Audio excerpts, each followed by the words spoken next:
നമസ്കാരം. ഫുട്ബോളിൻ്റെ മറ്റൊരു വീഡിയോയിലേക്ക് ഏവർക്കും സ്വാഗതം. ഫുട്ബോൾ ലോകത്തെ ഏറ്റവും പുതിയ അപ്ഡേറ്റുകൾക്കായി ചാനൽ മറക്കാതെ സബ്സ്ക്രൈബ് ചെയ്യുക. ലാ ലീഗയിൽ ബാഴ്സലോണയ്ക്ക് തകർപ്പൻ ജയം. വിയ്യാറയലിനെ 1-5 ഗോളുകൾക്കാണ് ബാഴ്സലോണ പരാജയപ്പെടുത്തിയത്.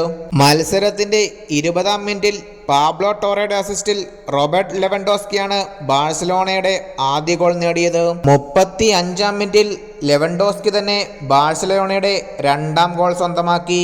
38-ാം മിനിറ്റിൽ നിക്കോളാസ് പെപ്പയുടെ അസിസ്റ്റിൽ അയോസ് പെരസ് ആണ് വിയ്യാറയലിന്റെ ഗോൾ നേടിയത്. 58-ാം മിനിറ്റിൽ പെഡ്രിയുടെ അസിസ്റ്റിൽ പാബ്ലോ ടോറെ ബാഴ്സലോണയുടെ 3ാം ഗോൾ നേടി. 67-ാം മിനിറ്റിൽ പെനാൽറ്റിയിലൂടെ ഹാട്രിക് സ്വന്തമാക്കാനുള്ള അവസരം ലെവൻഡോസ്കിക്ക് ലഭിച്ചെങ്കിലും ഗോൾ നേടാനായില്ല. 74-ാം മിനിറ്റിൽ പാവോ വിക്ടറിന്റെ അസിസ്റ്റിൽ റാഫീഞ്ഞയാണ് ബാഴ്സലോണയുടെ 4ാം ഗോൾ നേടിയത്. മത്സരത്തിന്റെ 83-ാം മിനിറ്റിൽ ലമിനെ യമാലിന്റെ അസിസ്റ്റിൽ റാഫീഞ്ഞ തന്നെയാണ് ബാഴ്സലോണയുടെ 5ാം ഗോൾ നേടിയത്. സീസണിൽ ഇതുവരെ 6 മത്സരങ്ങൾ കളിച്ച ബാഴ്സലോണ 6 വിജയിച്ച് 18 പോയിന്റുമായി പോയിന്റ് പട്ടികയിൽ 1ാമതാണ്.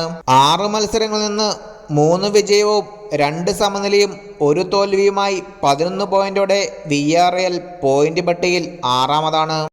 വീഡിയോ അവസാനിക്കുന്നു. കൂടുതൽ ഫുട്ബോൾ അപ്ഡേറ്റുകൾക്കായി ചാനൽ സബ്സ്ക്രൈബ് ചെയ്യുക.